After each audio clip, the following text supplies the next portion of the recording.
আকাশবাণী কলকাতা। স্থানীয় সংবাদ পড়ছি নমামি বসু রুদ্র। রামনবমীকে কেন্দ্র করে আগামীকাল কোন রকম অপ্রীতিকর ঘটনা এড়াতে রাজ্য সরকার বিভিন্ন স্পর্শকাতর জেলায় বাড়তি নজরদারির সিদ্ধান্ত নিয়েছে।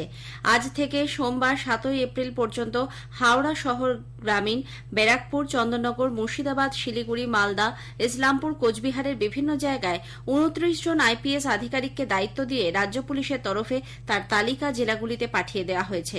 উল্লেখ্য, এর আগে এই একই কারণে 2 থেকে 9 এপ্রিল পর্যন্ত পুলিশের সর্বস্তরের কর্মীদের ছুটি বাতিল করা হয়। যাদবপুর বিশ্ববিদ্যালয়ের কিছু পড়ুয়ার অনুরোধ সত্ত্বেও কর্তৃপক্ষ বিশ্ববিদ্যালয় ক্যাম্পাসের মধ্যে রামনবমী পালন করার আবেদন খারিজ করে দিয়েছে। এই সম্পর্কিত বিষয়ে পর্যালোচনা করতে গঠিত কমিটির সদস্যরা বিশ্ববিদ্যালয়ের সহ উপাচার্য অধ্যাপক অমিতাভ দত্তের ঘরে বৈঠক করেন। ওই বৈঠকে এই সিদ্ধান্ত গৃহীত হয় বলে জানা গেছে। বর্তমানে উপাচার্য পদটি শূন্য থাকায় এ সময় বিশ্ববিদ্যালয়ের পক্ষে অন্য কোনো সিদ্ধান্ত নেওয়া সম্ভব নয় বলে এক বিবৃতিতে উল্লেখ করা হয়েছে। আজ অন্নপূর্ণা পুজো। অন্নদাত্রী মাতা হিসেবে দেবী অন্নপূর্ণার পুজো করা হলেও শক্তির এক বিশেষ রূপে দেবী পূজিত হন।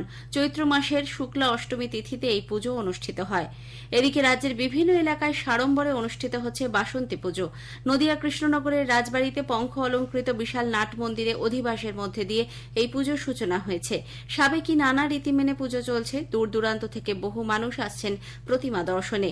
আজ অষ্টমী ছাড়াও নবমী ও সন্ধি পুজোয় কলা, চাল কুমড়ো, আখ বলি দেবার চল রয়েছে। উল্লেখ্য, দশমী পর্যন্ত কৃষ্ণনগর রাজবাড়ির ঠাকুর দালানে প্রতিমা দর্শনের সুযোগ মিলবে সর্বসাধারণের। অন্যদিকে হুগলির চুচুড়ার তোলা ফটক, খুশিগলি, প্রতাপপুর সহ একাধিক মণ্ডপে বাসন্তী অন্নপূর্ণা পুজোর আয়োজন করা হয়েছে। মিড ডে মিলে খাবারের গুণগত মান ধরে রাখতে রাজ্য সরকার সব সরকারি ও সরকারি সাহায্যপ্রাপ্ত স্কুলগুলি ছাড়াও অঙ্গনওয়াড়ি কেন্দ্রগুলিতে সরেজমিনে নজরদারির নির্দেশ দিয়েছে। মিড ডে মিল নিয়ে মুখ্য সচিব মনোজ পান্ত গতকাল বিকেলে নবান্ন বিদ্যালয় শিক্ষা দপ্তরের আধিকারিকদের সঙ্গে বৈঠক করেন। সমাজ কল্যাণ, স্বাস্থ্য, পঞ্চায়েত সহ সংশ্লিষ্ট দপ্তরের আধিকারিকরা সেখানে উপস্থিত ছিলেন। সব ধরনের পরিচ্ছন্নতা বিধি মেনে স্বাস্থ্যকর পরিবেশে খাবার তৈরি হচ্ছে কিনা তা দেখার উপরে জোর দেওয়া হয়। ছাত্রীদের আয়রন ও ফলিক অ্যাসিডের ট্যাবলেট দেবার কাজেও বিশেষ নজর দেবার কথা বলা হয়েছে।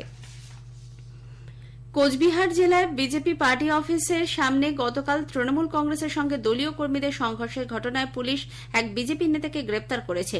প্রকাশ দাস নামে ওই ব্যক্তি নাটাবাড়ি বিধানসভার 1 নম্বর মণ্ডলের সভাপতি।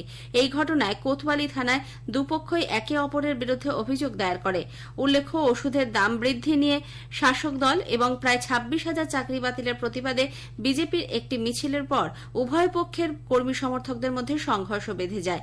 পুলিশ গিয়ে পরিস্থিতি নিয়ন্ত্রণে আনে। উত্তর 24 পরগনার রাজারহাটের দক্ষিণ নারায়ণপুরে গতকাল তৃণমূল কংগ্রেসের গোষ্ঠীদ্বন্দ্বের জেরে গুলি চালনার ঘটনায় পুলিশ দুজনকে গ্রেপ্তার করেছে। উদ্ধার হয়েছে একটি আগ্নেয়াস্ত্র। সিসিটিভি ফুটেজ খতিয়ে দেখে তদন্ত চালানো হচ্ছে। উল্লেখ্য, তৃণমূল কংগ্রেস নেতা সব্যসাচী দত্ত এবং রাজারহাট নিউ টাউনের বিধায়ক তাপস চট্টোপাধ্যায় অনুগামীদের মধ্যে বিবাদের জেরেই এই ঘটনা। কলকাতা পুলিশের এসটিএফ গতকাল হাওড়া স্টেশন থেকে অস্ত্র পাচারকারীদের মূল পান্ডা আমজাদুল শেখকে গ্রেপ্তার করেছে। তার কাছ থেকে একটি পিস্তল, একটি ম্যাগাজিন ছাড়াও 10 রাউন্ড গুলি, 4টে অর্ধনির্মিত আগ্নেয়াস্ত্র এবং 4টি পিস্তলের ব্যারেল উদ্ধার হয়েছে। গোপন সূত্রে খবর পেয়েই চেন্নাই যাওয়ার ট্রেন ধরার সময় পুলিশ তাকে পাকড়াও করে। অস্ত্র বিক্রি করতে আসা এক দুষ্কৃতীকে কলকাতার তারাতলা এফসিআই গোদামের সামনে থেকে পুলিশ গ্রেপ্তার করেছে।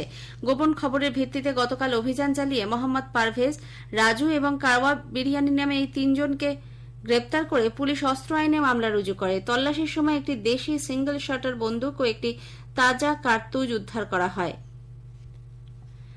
ডাক্তারদের রেজিস্ট্রেশন আপডেটের ক্ষেত্রে 5 বছরের অন্তত ক্রেডিট আওয়ার্সে 30 আওয়ার্স পয়েন্ট পাওয়া বাধ্যতামূলক করা হয়েছে। গতকাল ওয়েস্ট বেঙ্গল মেডিকেল কাউন্সিলের প্রেসিডেন্ট, ভাইস প্রেসিডেন্ট ও রেজিস্ট্রারের স্বাক্ষর করা এক বিজ্ঞপ্তিতে এই নির্দেশ দেওয়া হয়। অবিলম্বে এই নির্দেশ কার্যকর হয়েছে।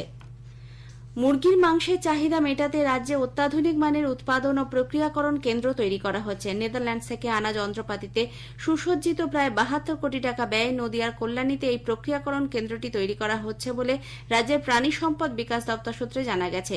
আগামী জুন মাসের মধ্যে থেকেই এই কারখানা তৈরি হয়ে যাবে। এর ফলে রাজ্যে মুরগির মাংসের যোগান অনেকটাই বাড়বে বলে মনে করা হচ্ছে। পূর্ব ঘোষিত ট্রাফিক ব্লক বাতিল করে মেট্রো রেলের গ্রিন লাইন 2 অর্থাৎ হাওড়া ময়দান এসপ্ল্যানেডের পরিষেবা আগামীকাল রবিবার থেকে ফের চালু হচ্ছে।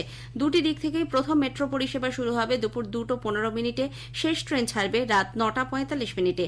তবে গ্রিন লাইন 1 অর্থাৎ শিয়ালদা সেক্টর 5 এর পরিষেবা বন্ধ থাকবে। স্থানীয় সংবাদ শেষ হল।